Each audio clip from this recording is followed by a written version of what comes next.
Hello, everyone, and welcome. As I mentioned, my name is Aisha Barenblatt. I run the advocacy organization Remake. At Remake, we are really focused on driving transparency to make fashion a force for good and to hold the industry accountable.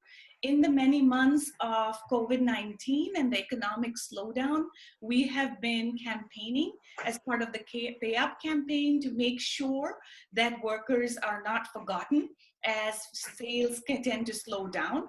And I am really pleased today to be holding this press conference and really making this conversation about the fearless women-led organizers and workers who are on the front lines of this fight.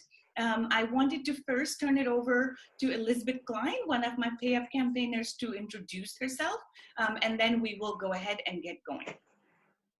Hi, everyone. Thank you so much for joining. My name is Elizabeth Klein. I'm a journalist and PayUp campaigner and PayUp co-author. And first of all, thank you to some of our partnering organizations that are here with us today. I see Custom Collaborative and Fashion Revolution and Fashion Act Now, Garment Workers Center, Stand Up Lanka, and Nazma here with us on the call. So thank you so much. I just wanted to mention two pieces of sort of context and research that's coming out of the supply chain. We know that the pandemic is being used as a cover to attack workers' rights, which is part of why we're here today, to hear directly from workers. According to research from the Clean Clothes campaign from October, workers are still owed as much as $6 billion in wages from March, April, and May. And we also know that as brands are placing new orders, they're actually asking for lower prices from their factories, even more unfavorable payment terms. And we're also seeing union busting in the supply chain. So there's just a lot going on.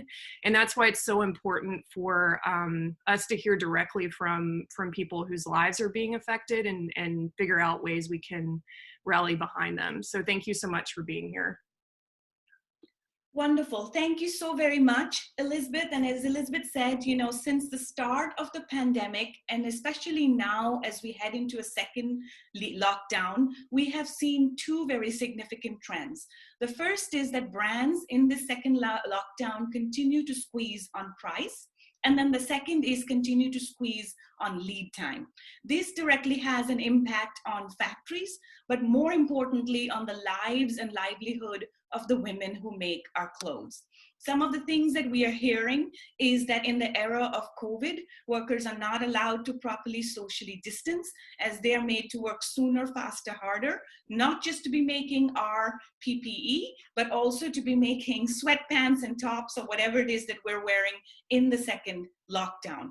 Recent data suggests that even as we walk into the summer and fall, even after relentless campaigning with PayUp for brands to do what's right, brands continue to ask for retroactive discounts, some more than even the very cost of production. So factories are having to just simply keep the business relationship. This means that they're finding ways legally and illegally to pay workers less and less. Secondly, as I mentioned, we are starting to see a rise in COVID infections and health and safety concerns going out of the window, as we'll hear directly from worker partners, because a lot of factories are reporting no wiggle room when it comes to delivery schedules, even though a lot of them are now reporting beyond 120 days to even waiting for the spring of next year to be able to be making payments for fabric that has already been bought and for many untold hours of sewing that has already happened. So I think it's important to set the context here that this and everything that you'll hear currently is directly because of brands' purchasing practices. The impact on workers have been swift and devastating. We're already seeing mass unemployment with workers not getting legally owed wages and severance. A lot of women, and you'll hear directly again on the call, reporting housing insecurity. We're seeing a rise in trafficking, workers reporting skipping meals and becoming nutritionally deficient. We're also seeing that as business starts to shrink, that factories are starting to target union members first. And so I really want to frame this up in terms of, in second quarter earnings, a lot of the big fashion houses from a profitability standpoint did just fine. And they did it on the basis of shoring up their own cash flow and their balance sheet at the expense of fashion's most vulnerable workers. And so today we are really lucky to be joined from workers around the world, Los Angeles, Dhaka, Colombo, and Yangon. And I want you to hear directly from them. This is our first ever worker conference, but we will plan to do many more. As you all know, we as PayUp campaigners have moved to the next phase of our campaign, which is beyond just honoring contracts. We're wanting to assure that workers are kept safe through the length of the pandemic, paid what's legally owed from a wages and severance standpoint, that brands step in when there's union busting activity.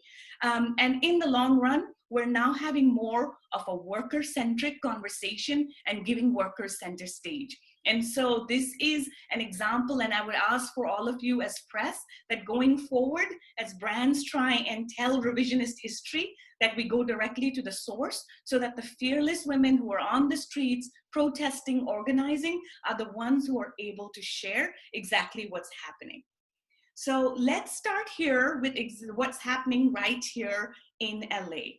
Marissa, if you could please first introduce yourself.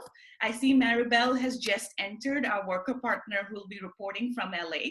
But Marissa, just a quick introduction on who you are. Hi, good morning, and thank you for having me. My name is Marissa Nuncio. I am the director of the Garment Worker Center in Los Angeles. Wonderful. Now, Marissa, I will ask that you would be able to please translate for our worker partner, Maribel. So if you could just ask her, which brand she sews for and how many hours she's been working pre-COVID and what's been happening during the pandemic. Okay, great. Buenos días, Maribel. ¿Me escucha?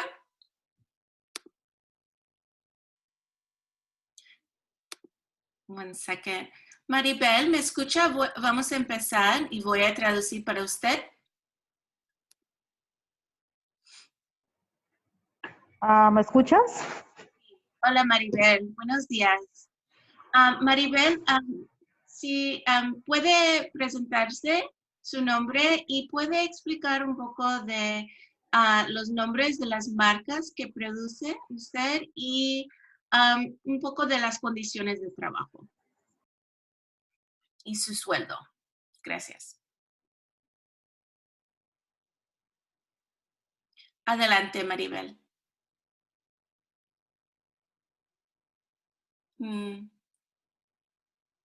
Maribel, we may have some technical difficulties. And, I want everyone on the press circuit to bear with us, knowing that we are, of course, dealing with lots of different translation and Maribel calling right before her workday starts. Do you want to try one more time? Otherwise, we can come back to you, Marissa. Yeah. Maribel, ¿estás aquí en la línea? Okay. Yeah. We'll come back to you, Marissa, no problem. And Daisy, if you can troubleshoot with Maribel. Let's go next to Bangladesh. Bangladesh, as you all know, has been in the news since the beginning of March for order cancellations. And we've seen another rash of that as we walk into the fall. We also know that there has been a lot of protesting on the streets, and we are very fortunate here to join a fearless worker leader partner, Nazma Akhtar, who is the founder of Awaj and one of our PayUp campaigners. Nazma, let's start with, you were recently protesting outside of the press club in Dhaka. And I just wanted everyone to get a sense of why were you protesting and what has been the conditions and things that you're worried about as we head to the second lockdown. Thank you, Aisha, and thank you also giving me this chance, and we are very much happy that PayUp campaign with the remake and across the country like Bangladesh part of this. So we had a lot of challenges and difficulties. Why we did that protest and demonstration outside the press club in Bangladesh, second lockdown, because the first lockdown, when we have lockdown, the brand are cancellation, the order holding suspension, and they are asking for the discount.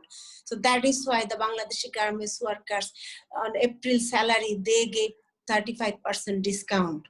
And most of the company, the retailer and fashion brand, they are not doing any responsible behavior with the workers. And they are also so-called bankruptcy. They are also not paying the bill when they are said our company has bankruptcy. But recently, when the second lockdown happened in Europe, America, and all of the other countries where we producing good for them, so then also if all the fast fashion brand, their cancellation number of order, even in December, we don't have any order. Many of the big order already cancelled, and they're asking for low price and also holding. So if they are not giving the order, and our workers' life and livelihood will be again threatened, because thousands of workers lost their job, and life and livelihood is in risks. Most of the workers still in the countryside, and it's affected our rural economic. And because if they in next month the workers are not getting their salary and wages and benefit, then because our people are not scared about the COVID, we are scared about the hunger. So, a lot of pregnant women, they are, if they when they illegally dismiss, a lot of Bangladesh, more than 40% women are single mother, they have children, so they are depending with this garments industry. They are depending with this sector, and because even they're not addressing living wage, they are getting minimum wages. Even now many factory has union busting case, number of workers lost their job, threatened by gooms, forced resign. It's already started, which is also fast lockdown in April and March, what we seen. So that is why we are trying to be strongly raise the voice to the brand to be accountable, and they have to not interrupt uninterrupting business, and they have to not cancel the order. And social protection, we don't have unemployment scheme, insurance, and also living wage and freedom of association. And also we need compensation, the workers who are not paying their proper compensation. So this kind of issue we are raising the voice, how to ensure these things, because before COVID, it's not we are understand what was happen. So now we realize what will be happen if there is no order. So that is why we are raising our voice and fighting and campaign, and we are working with PayUp campaign very much. And we are wanted to be also today from the media and the different journalists, please give our message on behalf of Bangladesh. We have 4.4 million workers, where 60% are female. Their age is 18 to 35. The young, most of the value time, but they are not getting any respect, dignity, and there is no safety and protection. So this kind of issue we are raising, and this kind of things we need to be support from you. People can support us. Thank you. Wonderful. And Nazma, can you share particular brands, knowing that you work with worker partners within Awaj Foundation, every single day there are many workers that you represent. So which brands are you seeing, from an order cancellation standpoint in the second lockdown? Which are the workers that are reporting, I'm not getting my wages, I'm not getting my severance? Are there particular brands that come to mind? It's not particular brand, it's all the brand, because when we talk with the workers, when we talk with the supplier, they said, because most of the brand are doing, because especially the European brand, because Bangladesh is the largest producing for the Europe. So it's everywhere. I cannot say that this brand is good and this brand is bad, because they are not responsible and they are not showing any good things. And I cannot say that any brand is good. And all are bad brand or behavior is bad for order cancellation, suspension, holding, even the pay, the bill, is supposed to be paid 45 to 80 days, but now they are paying the bill like 85 to 180 days. So we didn't get anyone is good and responsible. Still a lot of bill are pending. As Aisha, you know also that we are campaigning for the PayUp campaign, and some of the brand pay still our supplier is not. Even the product, the goods already holding. So we also demand at least 50% product good should be paid at least 50%. It's also not, they're holding the order, but they are not paying. So it's everyone. I cannot say anyone is the best and anyone is better, because all are doing bad with the workers. Yeah. Now, and one supplier. of the things, you know, with us as PayUp campaigners, we're obviously tracking the brands who control over 90% of the industry's profit. And some of the brands have been talking about, you know, working with the Ilo Call to action to get relief money. From a direct relief standpoint in Bangladesh, knowing you work in Chittagong and Dhaka, have you seen any of the relief money coming from any of these government packages or the ILO call to action?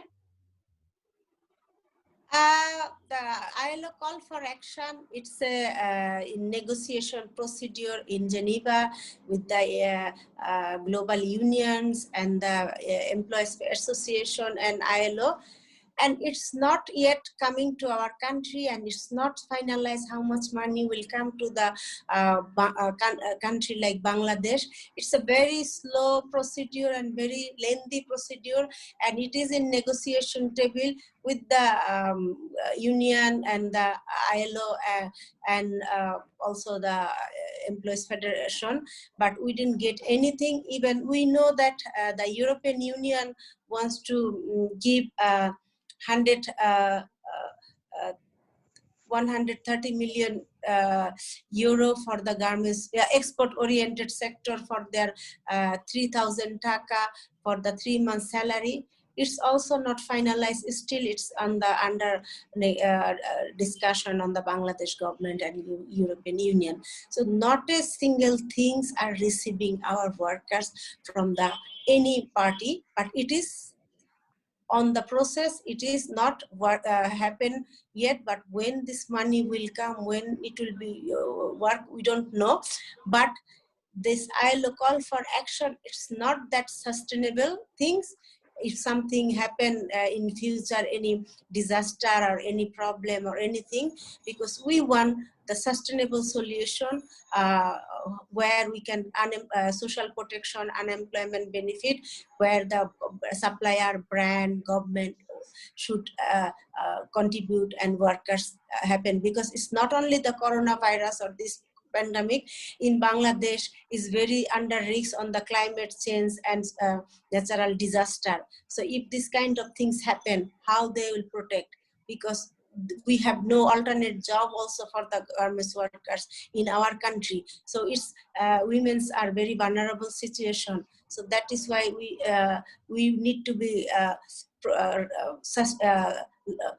short-term, mid-term, long-term action plan how we can protect the business. And also we demand for the penalty for the brand who are not properly respect the workers' rights or unfair labor practices, or buying practices is not fairly. So they have need to be legal charges and penalty, because when workers are raise their voice and they're fighting for their rights, workers are blacklisted, they lost their job, they are going to prison. But when the brand has mistake and doing all the wrong thing and affected our workers and our country, and that time we didn't see any punishment. So everyone were guilty, and the troublemaker also should get the punishment, including supplier.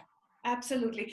Now, you know, there are lots of questions coming in, but I do want to go to some of our other countries. One last question for you, Nazma Appa, is, you know, we've obviously been working for many months on what these short, medium, long-term solutions need to be. And I'm pointing people to the PayUp Fashion site, how we're needing to assure living wages, social protections, legal enforcement.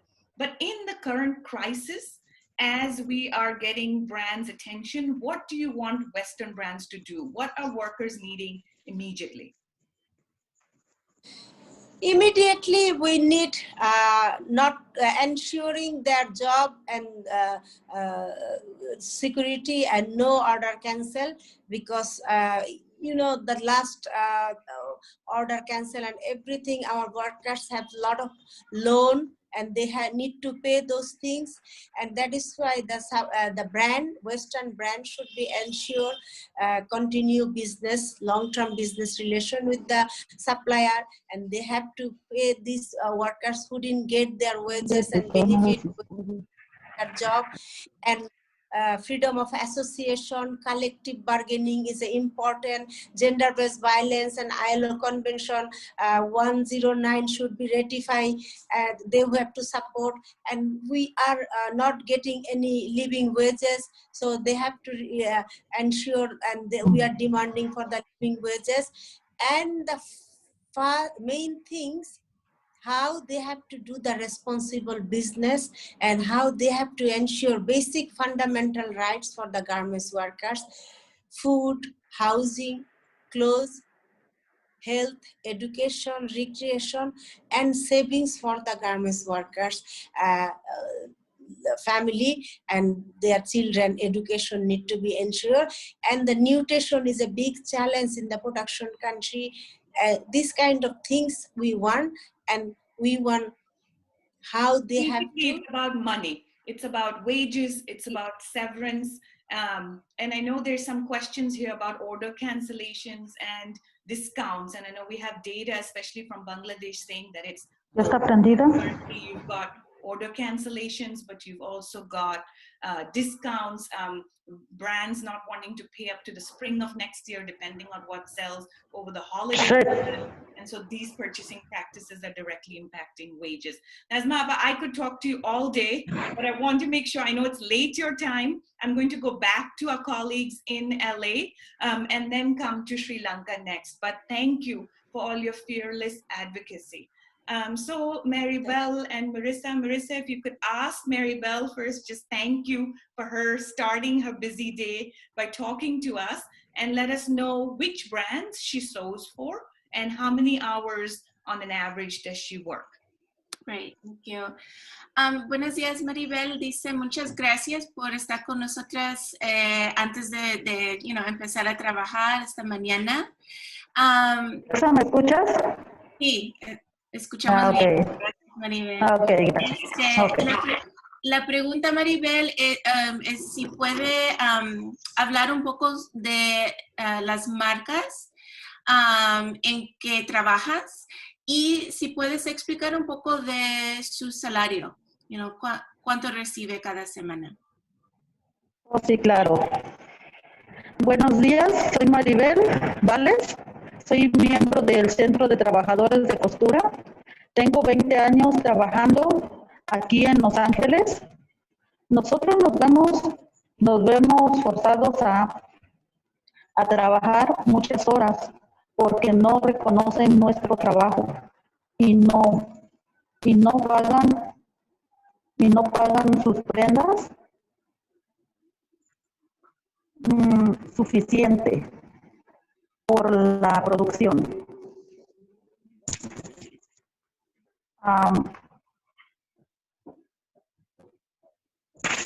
Por la producción de sus prendas.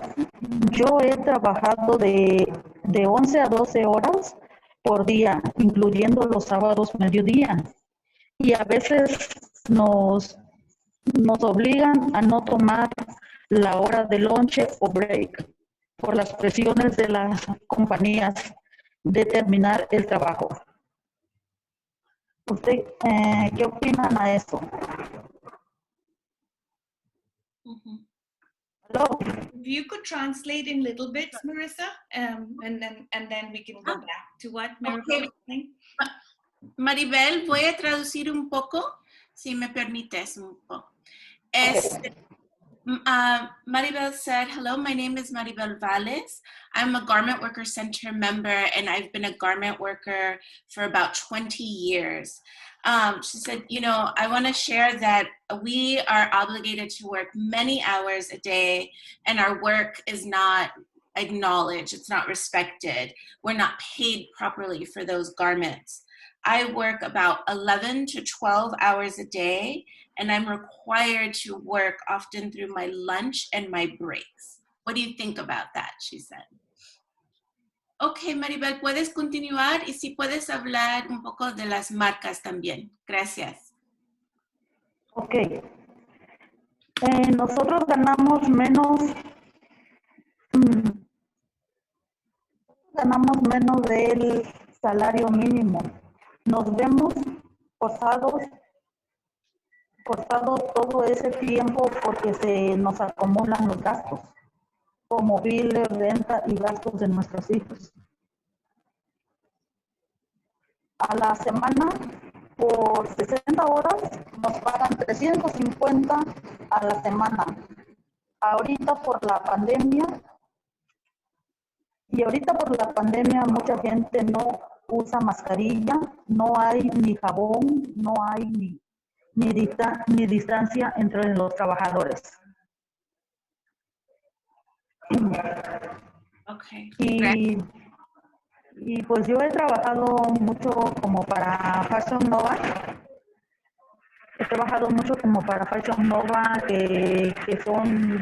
Que exigen mucho y nos pagan muy poco. Como le decían, pues yo,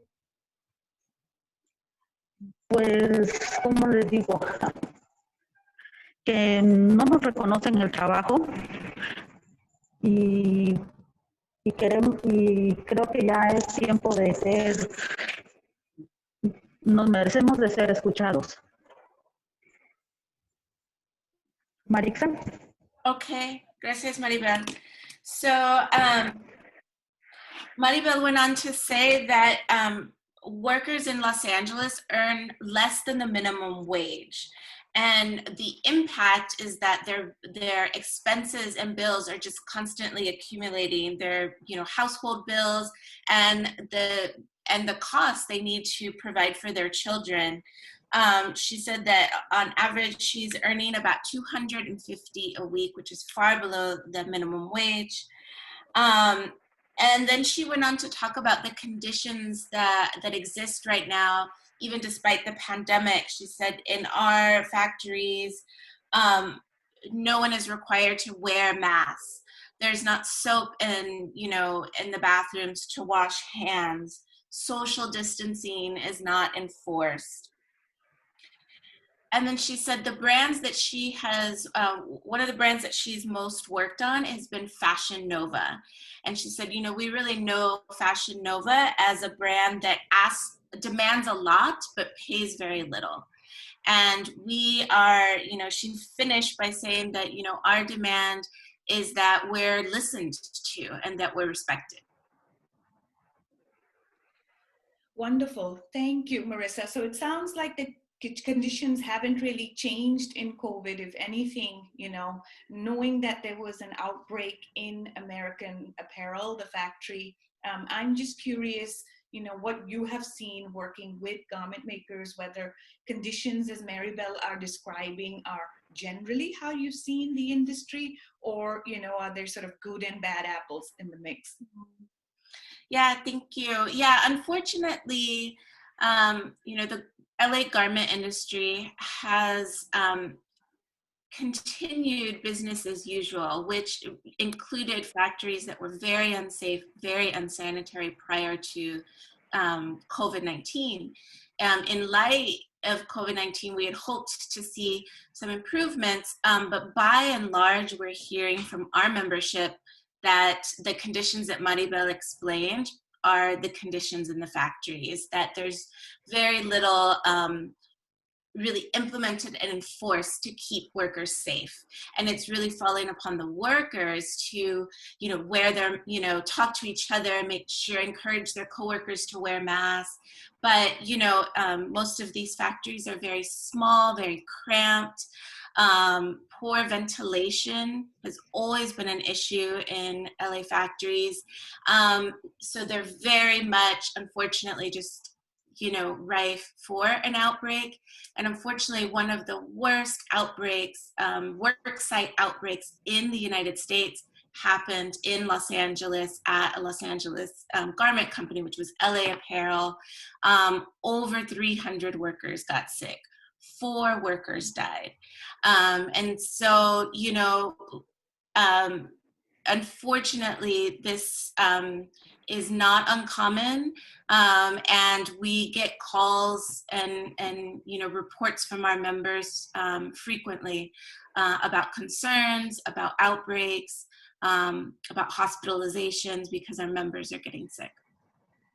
Now, from a solution standpoint, Marissa, and I would love Maribel's perspective as well, so many of your garment worker leaders and members were supportive of the garment worker bill. It was an important piece of legislation that unfortunately wasn't voted on this Senate session, but there are plans to reintroduce the bill in the spring. So I was wondering if first Maribel and then you yourself can share, you know, why this bill is so important as we think about the future of the LA garment sector.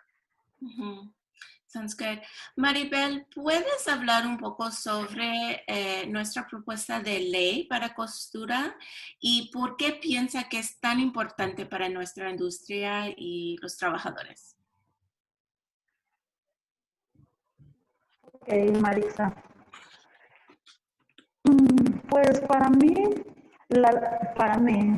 y yo creo que para todos nuestros compañeros como nosotros, la ley de los costureros es importante para nosotros porque queremos que se acabe el robo de salario mínimo y el abuso.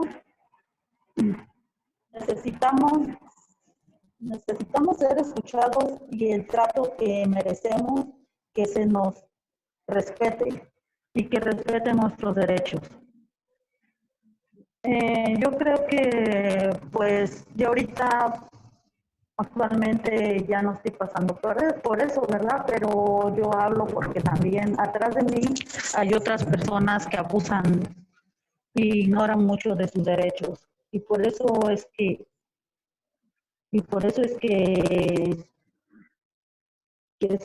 es muy importante que seamos escuchados.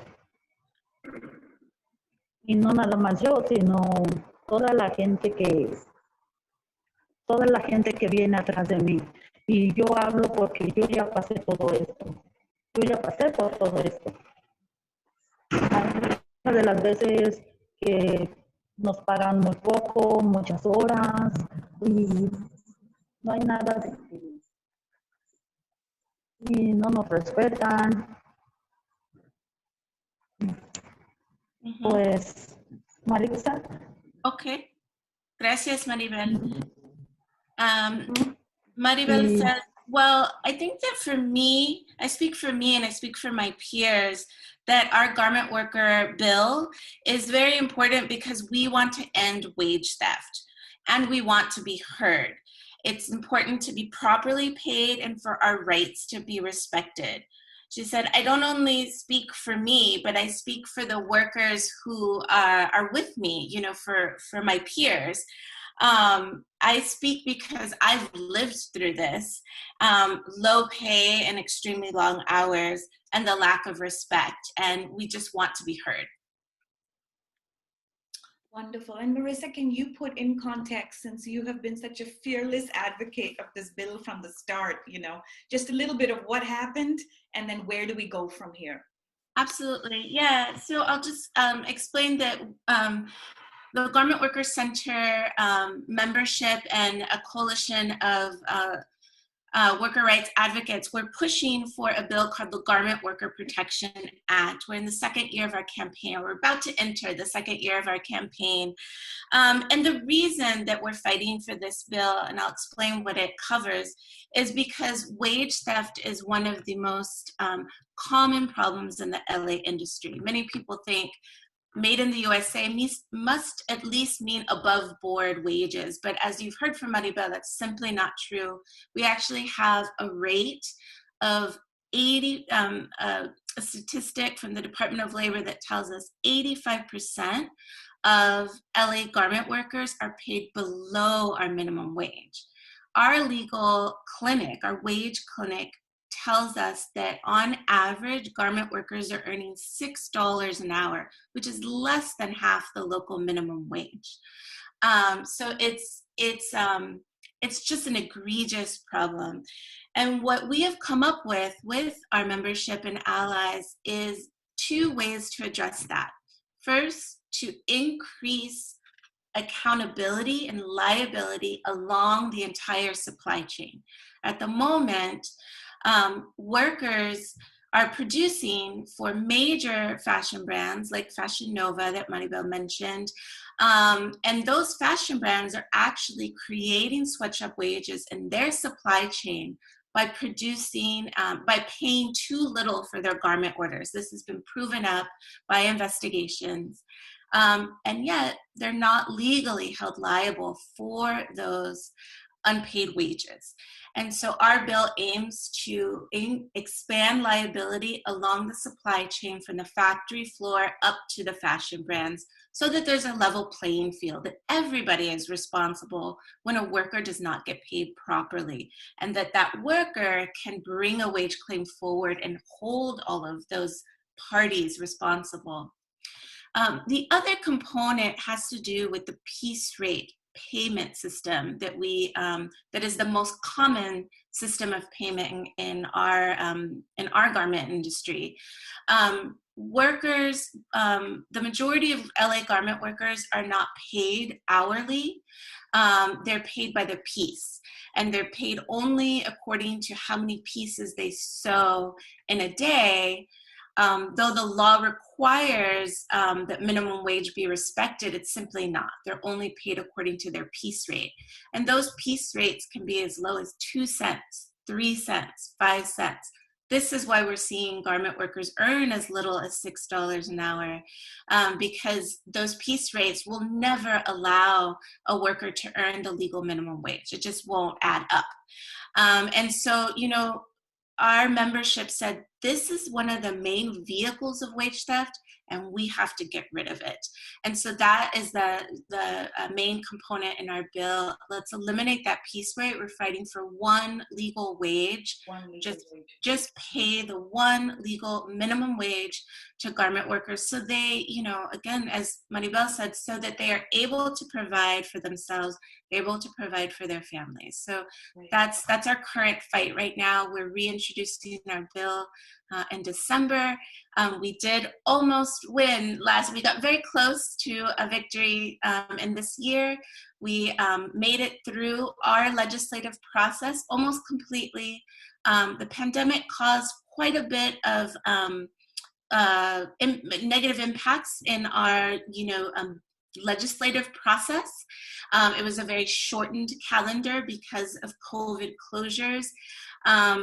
And unfortunately, our bill at the sort of last minute in the process was not called for a final vote. We believed we had the votes to win, but it wasn't called, unfortunately. So we did not lose by a veto or a lack of votes. We simply were not called. We think we have the support, and so we're just going to double down in this year and bring the bill again. Wonderful. Thank you so much, Marissa. And I think for all of our press colleagues to know, the only path forward here is to get this bill passed. So we're starting already to make some noise, know that this is the future. Please do thank Maribel, knowing that she's heading into an 11-hour day and has still taken the time to speak with us with such conviction. Next, I'm going to move to Colombo. As you all hear, you'll start to see some very similar threads. Sri Lanka has long been hailed as the sustainable hub of the fashion industry, partly because we make a lot of value-added garment there, a lot of our athleisure comes from there, a lot of our lingerie comes from there. And yet, we have been contending with conditions very similar to LA in light of a COVID outbreak at the Brandex facility. And so I wanted to dig into that immediately. We are here with Sheila, who I had the pleasure of meeting. She's the incredible executive director of Stand Up Lanka, who organizes workers on the front lines, and Natasha, who's here very kindly as a translator. Natasha, I'm going to ask you to tell Ashila to just share with us in bite-sized chunks so that, the translation can happen back and forth. But let's just get directly into it. If she could please share, what control measures were in place in the factory before this COVID-19 outbreak. How were workers being protected so that we wouldn't have this scale of transmission? Ashilake ඇහෙනවද? Hello. Hello. Mute කරලා ඉන්නේ ඔයා. හරි. නටාෂා මාව ඇහෙනවනේ? ඔව්. අශ්ලකේ පළවෙනි වශයෙන් දැනගන්න පුළුවන්ද බ්‍රැන්ඩික්ස් ෆැක්ටරි එකේ විශේෂයෙන්ම මේ තුන්වෙනි වර්ෂයේ සිද්ධ වූ කොරෝනා අවුට්බ්‍රේක් එකට කලින් තිබ්බ සෞඛ්‍ය වශයෙන් තිබ්බ ආරක්ෂක ක්‍රමවේදය කුමක්ද? සේවකයන්ව ආරක්ෂා කිරීමට ඒගොල්ලන් ගත්ත ක්‍රියාමාර්ග මොනවාද ගැන ඔයා දැනුවත්ද සහ ඒ පිළිබඳව පළමු විස්තරයක් කරන්න පුළුවන්ද? ඔව්. ඒක තමයි පළවෙනිම කාරණේ අපිට මෙතෙන්දී සුවිශේෂයි ලංකාවේ දෙවැනි කොවිඩ් රැල්ල එන්නේ ඇත්තටම ඇඟලුම් කර්මාන්තය ශාලාවක් මුල් කරගෙන බ්‍රැන්ඩික්ස් කියන මෙතනදී ප්‍රධාන වශයෙන් අපි මේක ව්‍යාප්ත වෙන්න ගත්තට පස්සේ බොහෝ දෙනෙක්ගේ කතාබහට ලක් වුණා බ්‍රැන්ඩික්ස් ආයතනය සම්බන්ධව. එතන සොයා බැලීමේදී එතන තිබිච්ච සෞඛ්‍ය ආරක්ෂිත ක්‍රමවේදයන් සම්බන්ධව තියෙන ඉතාමත් බරපතල ප්‍රශ්නයක් සහ කනගාටුදායක තත්ත්වයක් කොරෝනා එන්නට කලින් ඒ කියන්නේ පළවෙනි රැල්ලෙන් පස්සේ ලංකාවේ සියලුම ආයතන පටන් ගත්තේ විශේෂ වූ සෞඛ්‍ය විධිවිධාන එමෙත ආරක්ෂක ක්‍රමවේදයන් රැසක් යෝජනා කරමින් ඒවට අනුගත වෙමින්. නමුත් බ්‍රැන්ඩික්ස් ආයතනයේ තත්ත්වය හොයලා බලද්දී එතෙන්දී පැහැදිලිවම පේන කාරණාවක් තමයි ඒ එකඟ වෙච්ච සෞඛ්‍ය ආරක්ෂිත ක්‍රමවේදයන් අනුගමනය කරලා තිබුණේ නැහැ. උදාහරණයක් විදියට අතසෝදන if we could ask Ashila to maybe slow down because I know it'll be easier for you to translate. Okay. අශ්ලකේ පොඩ්ඩක් හිමීට මේ කොටස් වශයෙන් කතා කරලා ඉතින් 1 minute, Ashila. Go ahead, Natasha. හරි. Okay. එතකොට මම තව පේලි දෙකක් කියලා තියන්නම් නටාෂා. එතකොට අර ආයතනවල තිබුණු සෞඛ්‍ය විධිවිධාන අනුගමනය කරලා තිබුණේ නැහැ. උදාහරණයක් විදියට එයාලට අත සෝදන්න තියපු සිංක් 13ක් හයි කරලා තිබුණත් එයින් 3යි වැඩ කරලා තිබුණේ. ඊට පස්සේ එයාලගේ උණ චෙක් කිරීමේ වැඩේ එක දිගට කරලා තිබුණේ නැහැ. තනින් තන තමයි කරලා තිබුණේ. ඒක නොසලකා හැරලා තිබුණා. ඒ වගේම සමාජ දුරස්ථභාවය රඳවා ගැනීම සම්බන්ධවත් ආයතනයේ බරපතල ප්‍රශ්න තිබුණා. This is what Ashila said. So the second cluster of COVID-19 came from a big apparel factory in Sri Lanka called Brandix and their factory in Minuwangoda, Gampaha district. And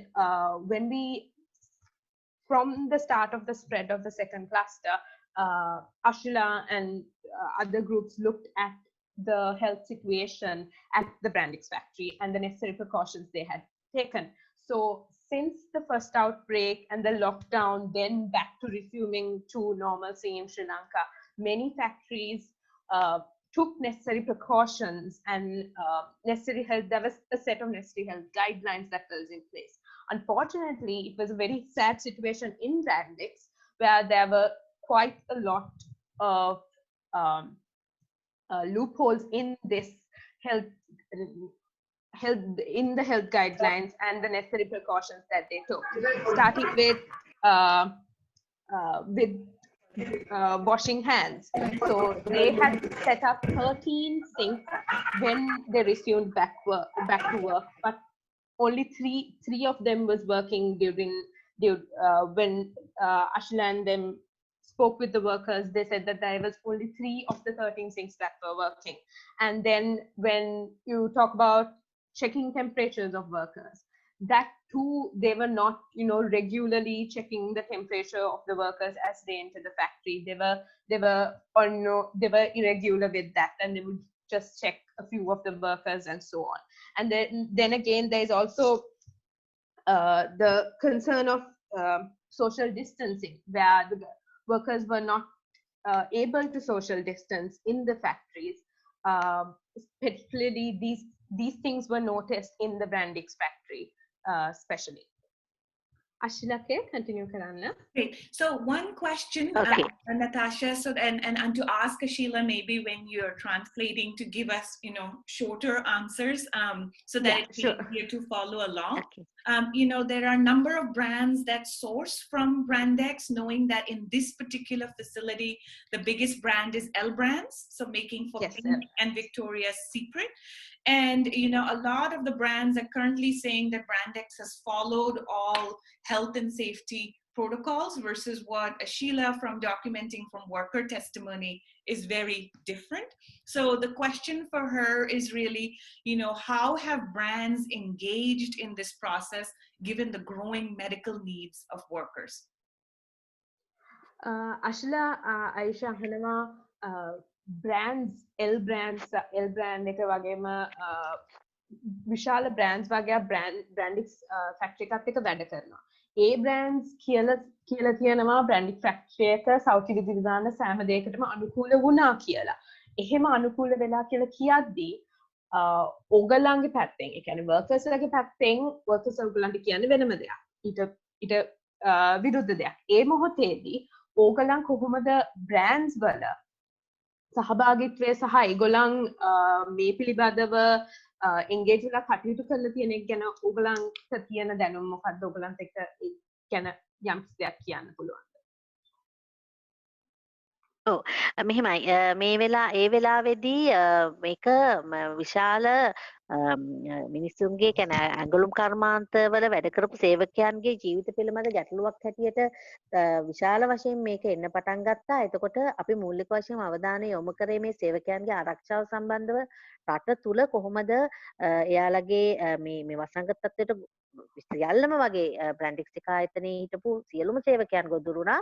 ඒ මොහොතේ අපි උත්සාහ කරේ කොහොමද වර්කර්ස්ලාගේ PCR පරීක්ෂණ නිසියාකාරව සිදු කරන්නේ සහ නිරෝධායනය සහ රැකබලා ගැනීමේ කාරණා සම්බන්ධව විශේෂ වශයෙන් මැදිහත් වීමට සහ ඒ සම්බන්ධව කටයුතු කිරීමට බ්‍රෑන්ඩ් සම්බන්ධව කොහොමත් අපිට තියෙන එකක් තමයි බ්‍රෑන්ඩ්ස් එක ෆැමිලිය අපි ගොඩක් යාලා රීච් අවුට් කරන්න උත්සාහ කරාට හැම කාරණයකදීම අපිට ගොඩාක් ළඟින් යාලත් එක්ක කටයුතු කරන්න බැරුව යනවා. නමුත් අපි බ්‍රෑන්ඩ්ස් වලට මේ වෙනකොට ඒ මොහොතේම කරන්න බැරි වුණත් පසු කාලීනව අපි තොරතුරු සොයා බලමින් කවුද මේකේ සම්බන්ධ වෙලා හිටපු බ්‍රෑන්ඩ්ස් මොනවද කියන එක සොයා බලමින් එයාලට මේ වෙනකොට ලිපි යොමු කරන්න කටයුතු කරලා තියෙනවා. නමුත් ඒ මොහොත වෙනකොට අපිට බ්‍රෑන්ඩ්ස් එක්ක කටයුතු කරන්න බැරුව ගියා සහ එහෙම සාමාන්‍ය ක්‍රමවේදයන් අනුව ප්‍රශ්නයක් වුණ සැනින් බ්‍රෑන්ඩ් එක සම්බන්ධ වෙන තත්ත්වයන් බොහෝ අඩුයි අපේ අතර තියෙන.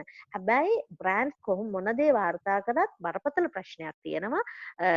ආයතනය ක්‍රියාත්මක වුණ ආකාරය සම්බන්ධව ලංකාවේ ලොකු කතාබහක් තියෙනවා. ආයතනය ළමයි 100 ගණන් අසනීප වෙද්දිත් එයාලා බලහත්කාරයෙන් සේවයේ යෙදෙව්වා. ඒක තමයි එකපාරට දහස් ගණනින් රෝගීන් මතුනේ කියන එක.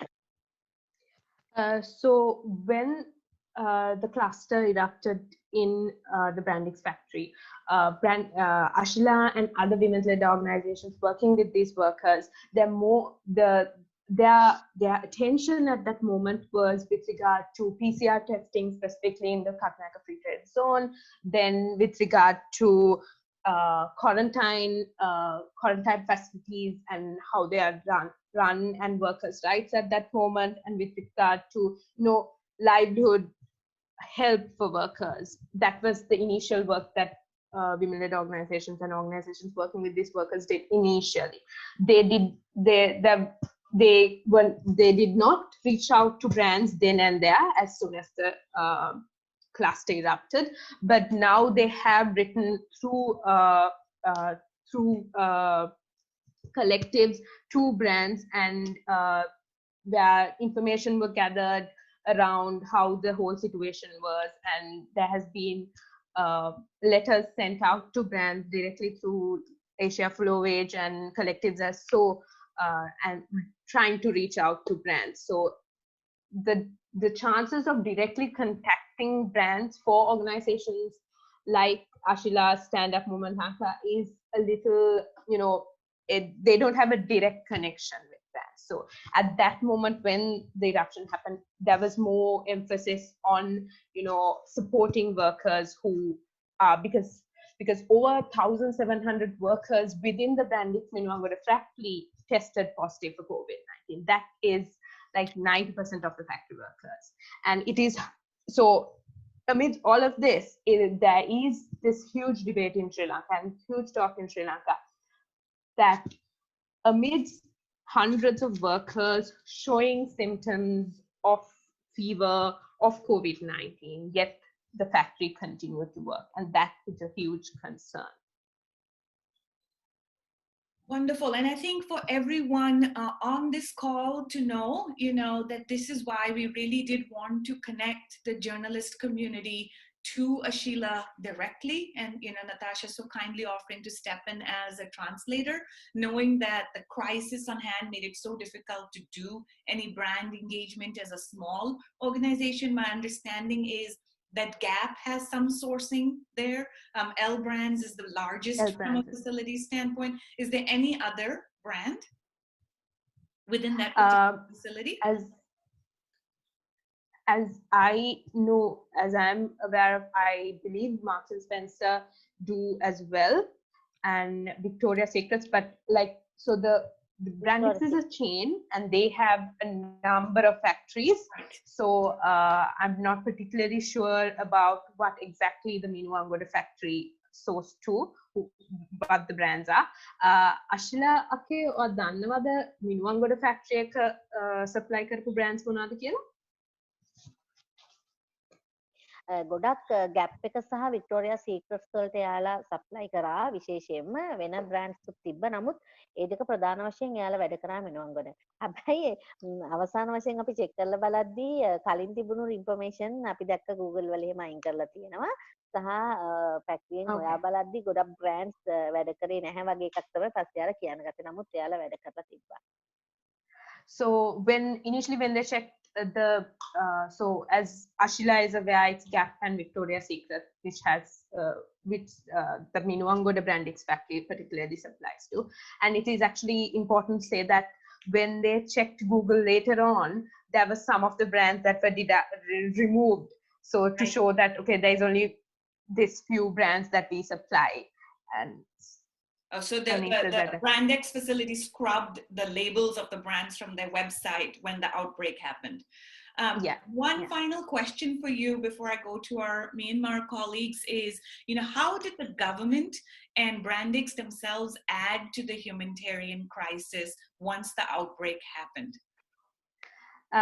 Ashilake Brandix එක වගේම රජය හැටියට ශ්‍රී ලංකාවේ රජය හැටියට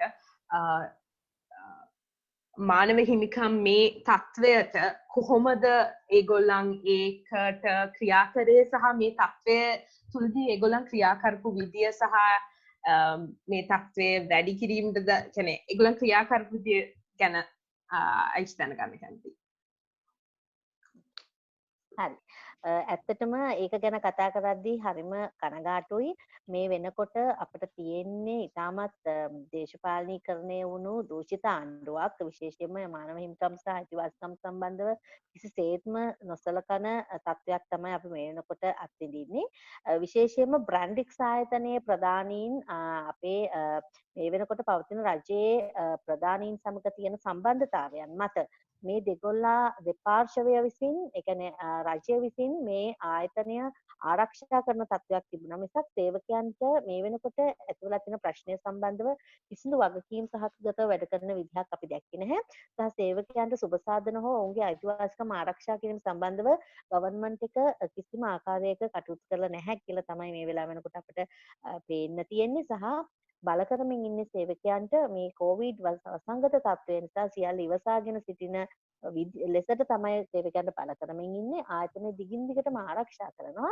අපි දන්නවා විශේෂම කාරණය මේ මෙතෙන්දී මේ විවසන තත්ත්වය එහෙම තමයි කොවිඩ් දෙවෙනි රැල්ල වගකිව යුතුයි ආයතනය කියන එකට විශේෂ බරපතල සමාජ මාධ්‍ය ඔස්සේ බරපතල විදිහට සමාජයේ විරෝධයක් ආවා. එතින්දී ආණ්ඩුව යම්කිසි විදිහක කමිටුවක් පත් කරත් ඒකත් අක්‍රිය තත්ත්වයක තියෙනවා. මෙතන ඒ දෙගොල්ලා ගනුදෙනුවක් සිද්ධ කරනවා මිසක් රජය විසින් ආයතනය ආරක්ෂා කරනවා මිසක් සේවකයන්ගේ පැත්තට තියෙන විදිහක මේ වෙනකන් සලකා බලලා නැහැ. ඒක නිසා අපිට තියෙන්නේ තාමත් කනගාටුදායකයි ආයතන සහ රජයේ ක්‍රියා කරන ආකාරය. අවසාන වශයෙන් කියන්න ඕනේ අපිට තියෙන එකම බලාපොරොත්තුව බ්‍රෑන්ඩ්ස් මේක සම්බන්ධව වගකීමෙන් වැඩ කටයුතු කරයි කියන අපේක්ෂාව විතරයි. So with the situation now and the situation for the past 2 months have been really sad, with particularly with Brandix and the government of Sri Lanka. So the current government has very poor regard to human rights and safety of workers and the situation of workers. And to top it off, or to top all of this, the Brandix factory, the owners of the Brandix factory and the heads of the Brandix factory have direct contact with the current government. Hence, we have seen a huge, that the government has protected the Brandix factory with allegations that have been done. So throughout social media, throughout these 2 past months, there have been so many, people questioning Brandix, and so many posts going around, but yet the government is fixed on protecting the factory specifically because there is, a connection between the factory's founders, factory's heads, and the current government in Sri Lanka. So the government has not given any concern to the safety of these workers, about the safety of their work, when it comes to even when we talk about safety of workers who are under quarantine, safety of workers who have been, who tested positive for COVID-19 and all of that. And then we have factories too, which have like told workers something closely to the effect of, COVID-19 is a pandemic, it's going to affect everyone, so you all need to, push through. You can't, this is what is going to happen, this is how it's going to be, you all have to push through it. So that is kind of the mentality of the factories towards workers. So there has been throughout, from the beginning of the COVID first cluster, there have been so many workers who have been laid off from their jobs, who have who didn't receive their Sinhala and Tamil New Year bonus, who have yet does not receive any attendance allowance or overtime, and so on. And so it is very concerning how the factory is acting at the moment. And Ashila also said that their only hope is actually that the brands will take responsibility and act with regard, because the factory and the government is not going to. That's what we see. So their only hope is the brands now. Wonderful. Thank you so much, Ashila and Natasha. I know there'll be many more questions. I did want to let everyone know that Ashila has worked very hard to get worker testimony, and we've had it translated in English that we're able to distribute to any press covering this story. But the fact that, again, Sri Lanka is known as a sustainable hub. This was one of the largest outbreaks of COVID across the island. Workers are reporting, whether when it comes to temperature checks, ability to hand wash, ability to slow down, socially distance, those health and safety protocols were not in place, which directly led to the outbreak. Whereas Brandex is saying, and brands are sort of hiding behind Brandex's evaluation, that there weren't any health and safety concerns that led to this large cluster. The other thing that Ashila has reported to us is once the outbreak happened, dead of the night, military showed up, rounded up the workers, took them away, mixing pregnant women, mixing women with young children without testing anyone for COVID, and essentially mixing COVID positive and people who hadn't been tested, and taking them to very subhuman quarantine conditions, essentially to make the problem go away. Workers are reporting from the quarantine condition not having running bathrooms, not having access to clean supplies, not sure what's going to happen from a medical standpoint. we at Remake have, over the many months, just through citizen kindness, been running a GoFundMe account where Sheila has been distributing medical supplies and groceries even before this outbreak. And so if anything, the situation has really heightened with what's happening there. And so just please thank Sheila for her bravery. And if there's any questions in press, and if we are running out of time, so we can always get to some of those responses later. We're now going to turn our attention to colleagues in Myanmar. We are very lucky to have today Tintin, who is a garment worker, the union president at Running Tech's garment factory, and the lead organizer for the Federation of Garment Workers in Myanmar. We also have Tuzar, who is a garment worker and union president at Amberstone factory. She is going to be sharing with her camera off for safety concerns, and we're lucky to have Shin here as a translator. For those of you who have not been following the situation in Myanmar, one of the biggest concerns has been union busting. I think it's important to understand that when it comes to union busting, it really is a direct impact of brand behavior, in that union leaders are often the first to be targeted when orders are drying up and when there is increased pressure on factories. And so, Shin, if you could please start with asking our worker leaders their name, how long they've been working in the industry, and what brand labels they sew for. Hello. တင်းနေဝင်တဲ့သူစားကြီးပေါ့နော်သူကခုနမိတ်ဆက်ပေးတာပေါ့နော်တင်းနေဝေကဒီအထက်running desk မှာလုပ်တဲ့မသူစားကြီးကဒီ ambassador မှာလုပ်တယ်ပေါ့နော်အဲ့ဒါလေးသူကနည်းနည်းမိတ်ဆက်ပေးသွားတယ်ပေါ့နော်ပြီးလို့ရှိရင်အခုဒီလက်ရှိဗမာပြည်မှာဆိုလို့ရှိရင်ဒီအဓိကတော့ဖြစ်နေတဲ့ပြဿနာတွေဒီကတော့ဒီ COVID ကိုအသုံးချပြီးတမကဖြိုခွဲတာပေါ့နော်အခုသူကမေးခွန်းလေးနဲ့စတင်နေပေါ့နော်တင်းနေဝေရောမသူစားကြီးရောပေါ့နော်အဓိကတော့နာမည်ဘယ်လိုခေါ်လဲဒီအထက်လုပ်ငန်းမှာလုပ်တာဘယ်လောက်ကြာပြီလဲကိုယ်ဆက်ဥမှာဘာ brand တွေချုပ်လဲဆိုတော့လည်းပတ်သက်ပြီးတော့တယောက်ချင်းနေပြေးပါတော့နော်တင်းနေဝေကစာပေးပါနော်ဟုတ်ကဲ့ညီမနာမည်ကတော့မတူတူဝေရှိပါတယ်ဆက်ဝင်မီကတော့ running desk ဆက်ရောတမကတာဝန်ကတော့ဥက္ကဋ္ဌတာဝန်ပေါ့နော်ညီမ HTW မှာကျတော့စီယုံတာဝန်ကတယောက်ဖြစ်ပါတယ်ဒါတို့ဆက်ဥမှာချုပ်နေတဲ့ရန်ကတော့ salary ရဲ့ဖြစ်ပါတယ်ပြီးအသက်ကတော့21နှစ်တမကဒီအထက်ဆုံးသက်တမ်းမှာလောက်တာကကျတော့73နှစ်ရှိပါပြီMy name is Tiningwe and I work at Running Tech's factory, and in the factory union I am the president, and I also work as a lead organizer in the Federation of Garment Workers Myanmar, and I'm 26 years old, and I have been working in garment sector for 13 years. And could you ask her what labels she sews for? Sorry, she told me, I forgot. So the label that they sew is Stradivarius, which is the Adidas brand, like Stradivarius. So I can spell various brands. Can you name a few? No, Stradivarius. Okay, could you put it in the chat for everyone? Yeah, sure. So we could spell it correctly. And then could we ask Tuzar to introduce herself similarly? Tuzar, how are you? Hello. ဟုတ်ကဲ့ကျွန်မနာမည်ကတော့မတူစာကြီးဖြစ်ပါတယ်ကျွန်မကတော့အမစတုံးအထည်ချုပ်ဆက်ရုံမှာoperator ရာထူးနဲ့တာဝန်ထမ်းဆောင်နေပါတယ်ဆက်ချုပ်လောက်တာတော့4နှစ်ရှိသွားပြီဟုတ်ပါတယ်တမကမှာဆိုရင်တော့ဥက္ကဋ္ဌရာထူးကိုတာဝန်ထမ်းဆောင်နေပါတယ်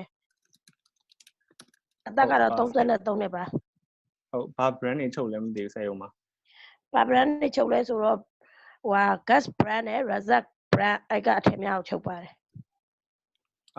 So my name is Tuzaji, and I work as an operator at the Amberstone factory, and I have been working in garment sector for about 4 years, and I am the union president at the Amberstone factory, and I'm 33 years old, and in my factory we currently sew gas and reservoir for the moment, currently.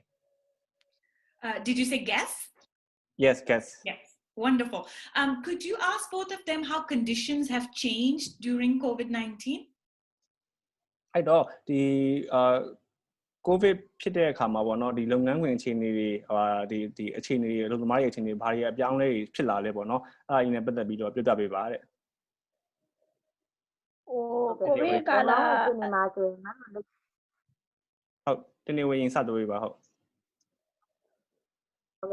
လုပ်ငန်းဝင်အခြေအနေမှာကြတော့ညီမတို့ active မှာရှိတဲ့အလုပ်သမားတွေမှာလောက်ခလာတာကြီးနည်းလာတယ်ပေါ့နော်လောက်ခလာတာကြီးနည်းလာတဲ့အခါမှာကျညီမတို့ရမှန်ကြီးတွေကျန်းမာကြီးတွေဆက်တောက်ခံရတယ်ပေါ့နော်ရမှန်ကြီးကျန်းမာကြီးဆက်တောက်ခံရတဲ့စိတ်ဝင်နေလေညီမတို့ညားတယ်ပေါ့နော်နောက်တစ်ချက်ကကြတော့ညီမတို့ OD တွေပေါ့ OD တွေဆိုညီမတို့ပုံမှန်ဆိုရင်ကိုဗစ်မဖြစ်ခင်ကညီမတို့ပုံမှန်ဆိုရင် OD က9နာရီ50ကျော်60လောက်ဆင်းရတယ်ပေါ့နော်လက်ရှိမှာဆိုရင် OD မရှိတဲ့စိတ်ဝင်နေရှိတယ်လို့ OD ကရှိတဲ့စိတ်ဝင်နေရလဲ16နာရီလောက်ပဲရှိပါတယ်နောက်ချက်ကကြတော့ညီမတို့နေပြန်တဲ့အလုပ်သမားတွေပေါ့နော်ဒီကိုဗစ်အခြေအနေနဲ့ပတ်သက်ပြီးတော့စိတ်ဝင်နေမှာကျန်းမာရေးနဲ့ညီမှုမရှိတဲ့အတွက်ပေါ့နော်ဒီနေတွေပြန်သွားရကြတဲ့စိတ်ဝင်နေစောက်ရှိဆိုရင်နောက်လူကြီးတွေ4000ကျော်မှာပေါ့နော်ညီမတို့3000လောက်ပဲရှိရတယ်ဒီကျန်းမာရေးနဲ့ညီမှုမရှိတဲ့အလုပ်သမားတွေစိုးရင်မှုနဲ့ပြန်သွားကြတဲ့ဒီလိုရှိပါတယ်ဒီမှာတော့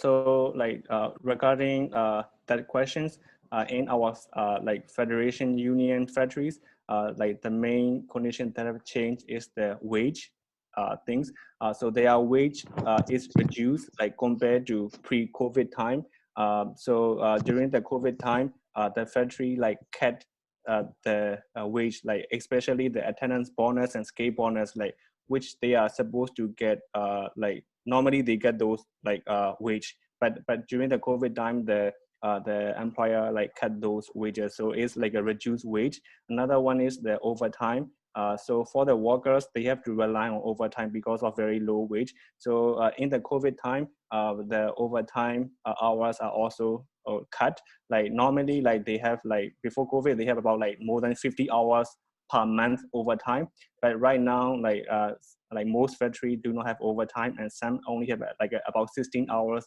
per month like overtime and another like change is that because of COVID like some workers like go back to their village because of the COVID safety concern in their factory so like for example like in one factory there is like 4,000 workers like before COVID and when the COVID happened only 3,000 workers are left in the factory like 1,000 workers like went back to their home village because of the COVID concerns inside the factory. Wonderful. Thank you so much. Can you share, knowing that they're both union leaders, how union members in particular have been targeted in Myanmar? အဲ့တော့လေဟောလေဒီနောက်မိကုန်းပေါ့နော်တမကအဖွဲ့ဝင်တွေကိုတမကတွေကိုဘယ်လိုမျိုးပြစ်မှတ်ထားလဲပေါ့နော်ဒီအဲ့ဟာတွေနဲ့ပတ်သက်ပြီးတော့ညှဝေပေးပါတယ်မတ်သူသားကြီးပြောပြပါလားအဲ့ဟာနဲ့ပတ်သက်ပြီးတော့ကိုဗစ်ကာလမှာဒီတမကတွေကိုဖြိုခွဲဖို့အတွက်ကြတော့ဒီကိုဗစ်ကာလမှာကျမတို့တမကတွေကိုလုပ်ငန်းရှင်ဘက်မှာအမျိုးမျိုးဖြိုခွဲတာတွေလည်းတွေ့ရတယ်နောက်ပြီးတော့တမကအဖွဲ့ဝင်ခေါင်းဆောင်တွေကိုလည်းညီမတို့ဒီ M73 မှာဆိုလို့ရှိရင်လူမိုက်တွေငှားရမ်းပြီးတော့6ရိုက်ချင်းများပြုလုပ်ခဲ့တယ်ချင်းချောက်ချင်းတွေလည်းအမျိုးမျိုးပြုလုပ်ခဲ့တယ်ဒါပေမဲ့အလုပ်သမားတွေကဘယ်လိုပဲချင်းချောက်တမကကိုမပြိုကွဲတမကဖွဲ့စည်းမပြိုကွဲတဲ့အတွက်လုပ်ငန်းရှင်ဘက်ကနေပြီးတော့ကိုဗစ်ကိုအကြောင်းပြပြီးပြန်လှုပ်ဆောင်လာတာတမကအဖွဲ့ဝင်290ကိုလောက်သားရှော့ချတဲ့အနေနဲ့ကိုဗစ်ကိုအကြောင်းပြပြီးတမကအဖွဲ့ဝင်290ကိုလောက်သားရှော့ချခဲ့တယ်အဲ့ဒီအတွက်ဒီကိုဗစ်ကာလမှာဒီလုပ်ငန်းအလုပ်သမားတွေလုပ်ငန်းတွေမရှိဘူးအလုပ်ကိုင်တွေရှားပါတဲ့အတွက်အလုပ်သမားတွေမှာစာဝတ်နေရေးတွေအရာအခက်အခဲဖြစ်ခဲ့ရတယ် So Tuzaji is sharing her own personal experience from Amber Stone factory. In the Amber Stone factory, like the employer like kind of hate the union so much. So like since the beginning of forming the union, which is like beginning of the COVID time, like the employer tried to break the union in various ways. Like the employer tried to break the union by hiring thugs. And one union leader was hit by the thugs like on the head and the other body part. So like the employer used thugs to break the unions. Like the employer bring those thugs inside the factory and intimidate the union workers. However, even though the employer used the thugs, the union did not break down. The union survived. But later, employer, like as the tax technique is not like useful, the employer used like dismissing all the union workers from the like almost all the union workers from the factory. Right now, like 270 like union members are dismissed from the factory. So right now they are like fighting to be reinstated because they are unfairly dismissed because of their union membership. So right now the workers are suffering because they cannot find other jobs, and they are hoping to get reinstated in the factory. And how have brands engaged or not engaged in this crisis of union busting? You mean Amber Stone or the generally? Generally. So we can ask Tuzar about Amber Stone, but then if Tintin wants to share her experience as well. Okay. အဲ့တော့ပေါ့နော်ဒီမတ်သူစာကြီးကနေအရင်စမိမယ်ပေါ့နော်အဓိကတော့ brand တွေကဟိုဒီ Amber Stone ကိစ္စနဲ့ပတ်သက်ပြီးတော့ဟိုဘာတွေလှုပ်ဆောင်ပေးခဲ့တာရှိလဲ brand တွေရဲ့ပါဝင်မှုကအခြေအနေဘယ်လိုရှိလဲအဲ့ဒါကိုအရင်ဆုံးရှင်းပြပေးပါနော် ရခင်6လပိုင်းတော့ဒီသမဂအဖွဲ့ဝင်28ယောက်ကိုအပြစ်မဲ့အလုံးမထုတ်ခဲ့တော့ဒီ Amazon ကအပြစ်မဲ့အလုံးမထုတ်ခဲ့တော့ private brand ဘက်မှာပါဝင်ကူညီဖြည့်ရှင်းပေးခဲ့တယ်အဲ့ဒီအတွက်ဟိုအလုပ်သမား28ယောက်လုပ်ငန်းခွင်တို့ပြန်လည်ဝင်ရောက်ခဲ့ရတယ်ယခုလက်ရှိအလုပ်သမား290အထုတ်ခံရတဲ့အပေါ်မှာကြတော့ private ဘက်ကိုဆက်သွယ်တော့ private ဘက်ကနေပြီးတော့စက်ရုံဘက်ကသူတို့ရဲ့အထည်တွေကိုယူမချုပ်တော့ပါဘူးဆိုတဲ့အတွက်သူတို့ကဖိအားပေးလို့မရပါဘူးတဲ့အဲ့ဒီအတွက်အခုလက်ရှိအလုပ်သမား290အထုတ်ခံရတဲ့အပေါ်မှာလက်ရှိချုပ်နေတဲ့ gas brand ကိုဆက်သွယ်ခဲ့ရမှာဟို gas brand မှာလည်းဘာတစ်ခုမှအကြောင်းပြန်ခြင်းဖိအားပေးခြင်းမရှိသေးတာကိုတွေ့ရတယ်ပေါ့နော် So regarding brands engagements in June like this year, so 28 union stewards were dismissed by the employer. At that time, the union contacted Primark, and Primark like kind of intervened and hold like a tripartite meeting between union, employer, and Primark, and it was successful. So the 28 stewards were reinstated. But in September, the employer like dismissed all the union workers and leaders. At that time, the union contacted Primark, and Primark replied that the factory like no longer like accept the order from Primark. So although Primark gave the order, like the factory like no longer accept the order, so they cannot pressure the employer like this time for the dismissal of the union 270 union workers. So the union contacted the other brands which they are suing. One the main one is Gas. So they contacted the Gas brand, and but although they tried to contact Gas brand, but Gas brand like did not reply, like no reply from Gas brand till now, and no pressure to the employer. Great. And in terms of, are you going to ask Tintin yes. this question? Great. Yes. ဟိုလေ Martin way ဟိုလေဟိုအဲ့ brand တွေနဲ့ပတ်သက်ပြီးတော့ဟိုရေဘူးအချင်းတွေပြတော့ပါအောင်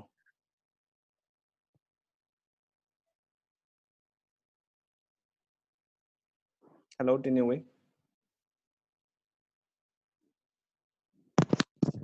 ကိုရှင်တင်းတင်းဝေး line ကျနေရလားမသိဘူးထွက်သွားတယ်တဲ့ So yeah, Tintin ways is having connection problem right now. That's so okay. I think just to summarize for everyone, knowing Tintin has been so kind, the biggest takeaway here from my understanding in speaking with you all is that, you know, obviously union members are being heavily targeted to an extent. When a brand like Primark does intervene, it is helpful to get workers reinstated. But then when it becomes a headache for brands and they cut and run as Primark left the facility, then the workers have less leverage, and that you have not yet heard from guests in this negotiation. I do know that we have Andrew here from Solidarity Center who's been working hard on the different union busting cases. Andrew, I was going to turn it over to you quickly, knowing that Tintin's having some technical difficulties. Just to summarize in short, you know, what are some of the ways that brands can show up to keep workers safe during this crisis? Andrew? Yeah, sure. You know, just very briefly, we've had the same experience with the brands in each dispute we've been in, where they've been very difficult to get into the negotiations. with the workers and with the union. They've resisted it, and it's taken considerable pressure from the unions on the ground, and then also consumer activists like folks like Remake. But once we've been able to get them into those tripartite negotiations that Tintin Wei and Thuzar Chi were describing, it's very clear that the brands hold all of the power in the relationship. And every single time we've been able to get the brands to agree to enter those negotiations, we've been able to reach a resolution where the workers get reinstated and there's some type of fair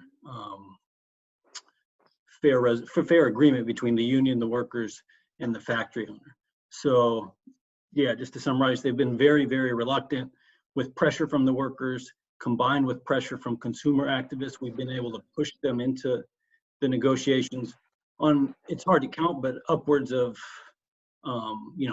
10 to 12 instances in different factories. And in every single one of those, once the brand agrees to sit in and push a little bit, the factory owners have inevitably agreed. Great, thank you so much, Andrew. I know that you all have been very patient with us as we've dealt with a little bit of technical difficulties and live translation, but I hope that you would all agree that the bravery and the fierceness and the hard work of Maribel, Nazma, Ashila, Thuzar, and Tintin is just what makes it so important to keep these stories in the front lines. If I was to just very quickly summarize the conversation that we have heard from across Los Angeles, Dhaka, Colombo, and Yangon is this. First and foremost, that the frontline communities, it's really all the women that you've heard from today are the ones who have grown up on the assembly floor, have gone on to organize themselves and become union leaders and labor organizers, and they're the ones who best know what's happening. And so to an extent that as press you hear from brands what is or is not happening, going back to the direct source, and often that they are much better representatives, these frontline organizations that we've showcased, than even the global union. So that's one takeaway. I think the second is to really just tie this back to how purchasing practices, especially as we go into the second lockdown, we know that trade data shows that orders will continue to decline well up to next year. We know that brands are asking for discounts. We know that they're asking for changes in payment terms and in delivery schedules, and that the impact on workers continues to be swift and very devastating. For those across the board we've heard from that are dealing with unemployment, there's not much security or safety nets. Many are seeing legal and illegal ways of their severance and wages shrinking, which has led to hunger, housing insecurity. As Nazma pointed out to us, relief money, the Ilo Call to action, none of that money is here yet. For brands, it's been one-off engagement, but that remains very valuable, as Andrew has pointed out. But to an extent, there has very much been moving away from any crisis cutting and running. I think one of the things that has been very underreported, but what we've heard from Maribel and Marissa, but also from Ashila, is how brands' unwillingness to change on delivery schedules, this push to get things sooner, faster, especially as we enter the holiday shopping rush. And again, these workers are not making just masks and PPE, but just everyday tops and bottoms, that inflexibility when it comes to delivery schedules has a very direct impact on COVID-19 outbreaks and workers' direct health without any real concern around thinking about the medical implications of that. So I will close there, turning it over to Elizabeth to see if you have any last words before we thank everyone here. Sure, that was such a tremendous recap of the conversation here today. I just wanted to add that for media, Aisha and I are here to try and help all of you tell supply chain stories, because what we're starting to see is brands kind of craft this narrative of building back better, and they're really pushing a lot of stories around sustainability, and we're not seeing labor rights and human rights come to the forefront. in those stories or really mentioned at all. And these are really complicated and difficult stories to tell. One, because we're seeing a lot of fear in the supply chain. I know when I was trying to report even back in March and April on what was going on in the supply chain, suppliers were told flat out not to talk to press by brands. So these are challenging stories to tell, but they are incredibly important for all of the reasons we've mentioned here. Brands have a lot of power in the supply chain, and we really need to make sure we're balancing those stories out with what's going on in workers' lives. That was just one thing I wanted to add. Thank you. Wonderful. And for any of our worker partners, any final closing thoughts? Ashila, Nazma?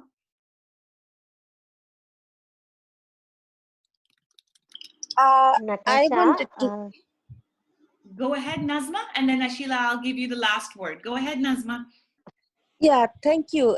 Because you know the issue what we want to say, this lockdown, the social distance, the safety issue is not addressing because for the garments workers, because 100% of workers are working in the factory.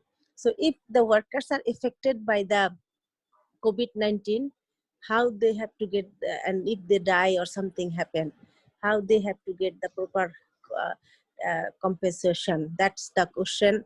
And also the workers, when they are not working, their store is going to close. Online selling like Amazon or all the big company, their profit is going down.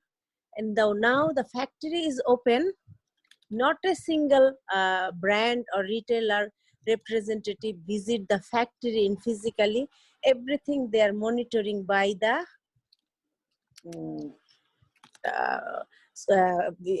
online. So this kind of things, there should be the CEO of the fashion brand or the retailer has to be inside the factory with the workers. So that is why the compensation issues, and also we need to, that mental stress is very difficult is facing our women's worker because they have no job.